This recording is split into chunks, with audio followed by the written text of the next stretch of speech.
उत्तर Korea और दक्षिण Korea के बीच का तनाव कोई नई बात नहीं है, लेकिन 14 मार्च की सुबह जो हुआ उसने पूरी दुनिया का ध्यान एक बार फिर इस अशांत क्षेत्र की ओर खींच लिया है। कल्पना कीजिए कि एक शांत सुबह अचानक सायरन बजने लगते हैं और पता चलता है कि उत्तर कोरिया ने अपने पूर्वी समुद्री तट की ओर एक साथ कई बैलिस्टिक मिसाइलों की बौछार कर दी है। यह कोई साधारण परीक्षण नहीं था, बल्कि इसे सैन्य भाषा में बराज या साल्वो लॉन्च कहा जाता है, जिसका अर्थ है एक ही समय में कई मिसाइलों को दागना ताकि दुश्मन का डिफेंस सिस्टम भ्रमित हो जाए। यह घटना उस समय हुई जब अमेरिका और दक्षिण कोरिया अपने विशालकाय वार्षिक वसंत सैन्य अभ्यास में व्यस्त थे। उत्तर कोरिया के लिए यह अभ्यास केवल ट्रेनिंग नहीं है, बल्कि वह इन्हें अपने देश पर होने वाले संभावित हमले की रिहर्सल या पूर्वाभ्यास मानता है।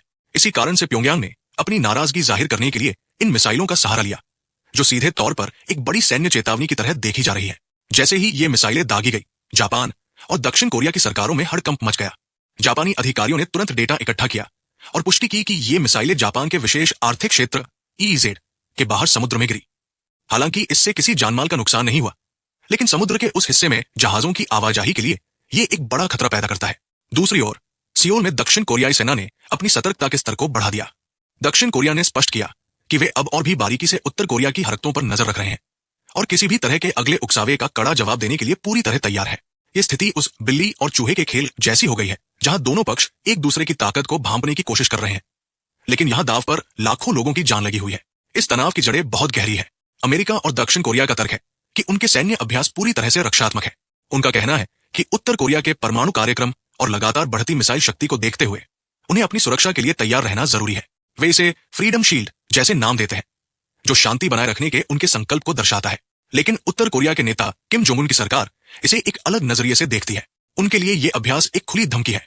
उत्तर कोरिया अक्सर अपनी सरकारी मीडिया के जरिए यह दावा करता है कि अमेरिका और उसके सहयोगी देश उसे मिटाने की साजिश रच रहे हैं।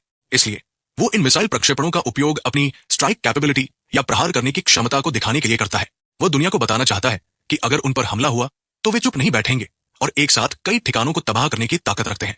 जब हम इन साल्वो लॉन्च की बात करते हैं तो इसका तकनीकी मतलब भी बहुत महत्वपूर्ण है। यदि उत्तर कोरिया केवल एक मिसाइल दागता है तो दक्षिण कोरिया और अमेरिका के आधुनिक मिसाइल डिफेंस सिस्टम उसे हवा में ही नष्ट कर सकते हैं। लेकिन जब एक साथ 5, 10 या उससे अधिक मिसाइलें दागी जाती है तो रक्षा प्रणाली के लिए उन सभी को एक साथ रोकना बहुत मुश्किल हो जाता है। यही वो डर है जिसे उत्तर कोरिया भुनाना चाहता है। वो दिखाना चाहता है कि उसकी तकनीक अब इतनी उन्नत हो चुकी है कि वो किसी भी सुरक्षा घेरे को तोड़ सकती है। 14 मार्च की यह घटना इसी बढ़ती सैन्य तत्परता का एक प्रदर्शन थी, जिसने क्षेत्र में अस्थिरता को और बढ़ा दिया है। इस पूरे घटनाक्रम का एक और पहलू अंतर्राष्ट्रीय कूटनीति है। संयुक्त राष्ट्र ने उत्तर कोरिया पर कई तरह के कड़े प्रतिबंध लगा रखे हैं ताकि वह अपने परमाणु और मिसाइल कार्यक्रम को रोक दे। लेकिन इन प्रतिबंधों के बावजूद उत्तर कोरिया लगातार नई तकनीकें विकसित कर रहा है। हाल के वर्षों में हमने देखा है कि उसने ठोस ईंधन वाली मिसाइलों और हाइपरसोनिक तकनीक पर भी काम करना शुरू कर दिया है। 14 मार्च की ये मिसाइल बौछार ये भी संकेत देती है कि अंतर्राष्ट्रीय दबाव का उस पर कोई खास असर नहीं हो रहा है। वो अपनी शर्तों पर बात करना चाहता है और अपनी सैन्य शक्ति को सौदेबाजी के एक हथियार के रूप में इस्तेमाल कर रहा है।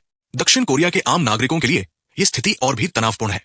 सियोल जैसा आधुनिक शहर उत्तर कोरिया की सीमा से बहुत ज्यादा दूर नहीं है। वहां के लोग अक्सर इस तरह की खबरों के साथ जागते हैं, लेकिन 14 मार्च जैसी घटनाएं उन्हें याद दिलाती है कि शांति कितनी नाजुक है। जब भी उत्तर कोरिया मिसाइल दागता है तो शेयर बाजार से लेकर आम जनजीवन तक हर जगह एक अनिश्चितता का माहौल बन जाता है। हालांकि दक्षिण कोरियाई सरकार ने अपने नागरिकों को आश्वस्त किया है कि वे हर स्थिति से निपटने में सक्षम है, लेकिन सीमा पार से आने वाला ये खतरा हमेशा उनके सिर पर मंडराता रहता है। जापान की भूमिका भी इस संकट में बहुत अहम है।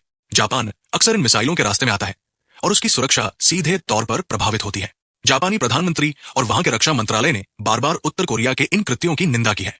जापान के लिए यह न केवल सुरक्षा का मुद्दा है, बल्कि उसकी संप्रभुता का भी सवाल है। वो अमेरिका और दक्षिण कोरिया के साथ मिलकर एक त्रिपक्षीय सुरक्षा तंत्र बनाने पर जोर दे रहा है ताकि उत्तर कोरिया के बढ़ते कदमों को रोका जा सके।